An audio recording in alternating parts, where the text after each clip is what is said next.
ভ্রমণপ্রিয় বাঙালি ঘুরতে যাব ভাবলেই যে জায়গাটির নাম মাথায় আসে সেটা দীঘা। আর তারপরেই আসে দীঘায় গিয়ে কোথায় থাকবো। আর সেই থাকার জায়গাটা যদি হয় নিজের বাড়ির মতো, যেখানে ব্যালকনিতে বসে সমুদ্র উপভোগ করতে পারবেন, সাথে থাকবে আলাদা kitchen, double deluxe AC room, একটি ডাইনিং প্লেস, সাথে বাচ্চাদের বিনোদনের জন্য থাকবে ছোট ছোট রাইড। বাড়িটার কথা বলছি, সেটা হচ্ছে এই দেখুন আমার পিছনে দেখা যাচ্ছে, এটার নাম হচ্ছে অপরাজিতা কটেজ। তো আমি এই অপরাজিতা কটেজের আগেও একটা ভিডিও করেছিলাম, তো এখন আবার সেই ভিডিওটা আরেকবার করব, কারণ অনেকে রিকোয়েস্ট করেছিলেন যে বিভিন্ন রকম কোয়ারি ছিল যে ফোন নাম্বারটা যে দেওয়া ছিল সেই ফোন নাম্বারে মানে ফোন ধরছে না। ইভেন আমি নিজে ফোন করেও আজকে এসেছি, ফোন ধরেনি।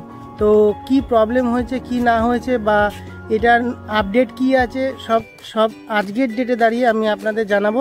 তো তার আগে আমি আপনাদের লোকেশনটা বলে দিই কোথায়। আর তো গাইজ আমি চলে আসলাম এই যে অপরাজিতা কটেজে। তো আমি এটার ব্লগ আগেও করেছিলাম, আপনারা অনেকে জিজ্ঞেস করেছিলেন যে এর নাম্বারটা এখন পাওয়া যাচ্ছে না।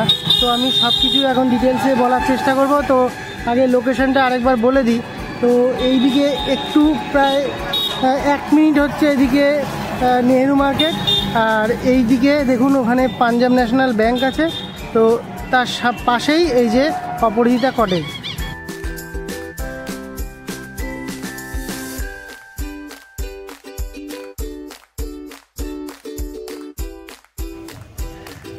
এইটা পার্কিং আছে না? পার্কিংয়ের জন্য কি কোনো পয়সা করে লাগে? লাগে না। আচ্ছা, এইদিকে এইগুলো কি ডবল রুম না? আচ্ছা, আর এই পাশেরটা সিঙ্গেল। ও সামনে সিঙ্গেল। আচ্ছা, এই যে এইখানে যত এই যে সাদা নীল এগুলো বাড়িগুলো আছে, এগুলো সবই এক একটা ফ্যামিলির জন্য নাকি? এক একটা ফ্যামিলি আছে, ওই ডবল কটেজে 4 জন থাকবে। আচ্ছা, আর এসি আছে না?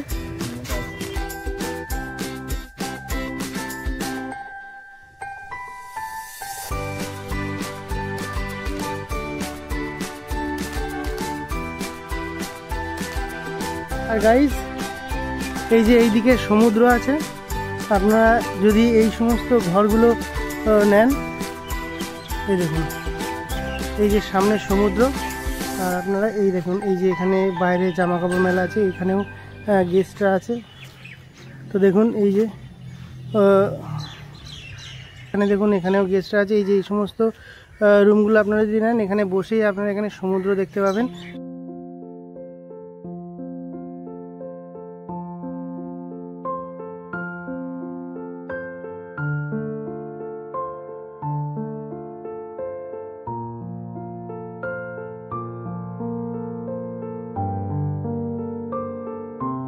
আর এইটা পুরো একটা চারিদিকে ঘেরা।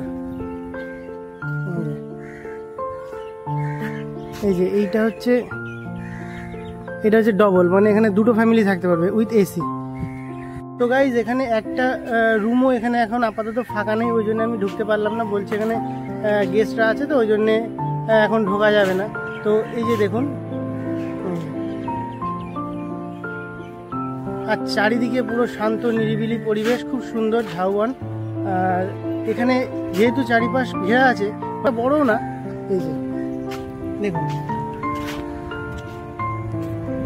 যেহেতু আমি রুমগুলো দেখাতে পারলাম না, আমার আগের ভিডিওর লিঙ্কটা আমি দিয়ে দেবো, ওখানে রুমগুলো আছে পুরো as it is same room, কোনো চেঞ্জ নেই। এখন দেখাতে পারলাম না কারণ হচ্ছে এখন গেস্ট আছে, এবার স্বাভাবিক কেউ ঢোকাটা খুব অসম্ভব ব্যাপার।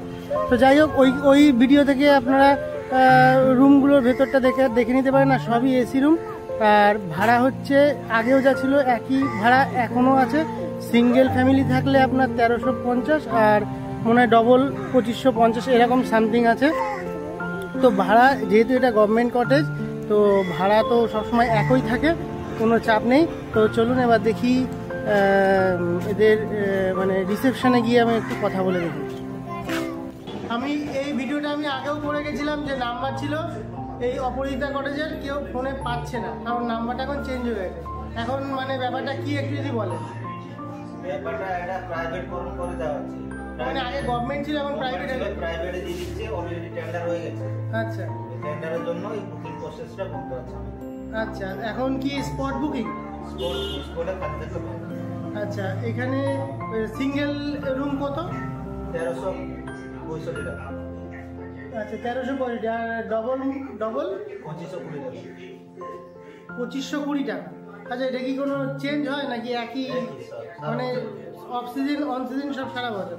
আর সবই কি এসি? সব এসি না? আর গাড়ির যে পার্কিং, কেউ যদি গাড়ি আনে পার্কিং চার্জ কি লাগে?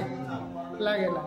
আর কোনো মানে ধরুন যাদের পেট আছে, মানে পোষ্য কুকুর বিড়াল এরম যারা আছে, তারা কি অ্যালাউ করেন সে ফ্যামিলিকে? এগুলো অ্যালাউ করেন। আচ্ছা, ঠিক আছে। আর কোনো কাপেলরা যদি আসে, মানে আনম্যারিড যারা আছে, একই রেট, তাই তো? কোনো সমস্যা হয় না? ঠিক আছে। আপনার নাম্বার দিচ্ছ না, মানে এখন মানে আসবে, স্পট বুকিং হবে, থাকলে পাবে, না থাকলে পাবে না, এরকম ব্যাপার। আচ্ছা, আর নামটা ওই একই আছে, অপরিচিতা কটেজ? আচ্ছা, ঠিক আছে।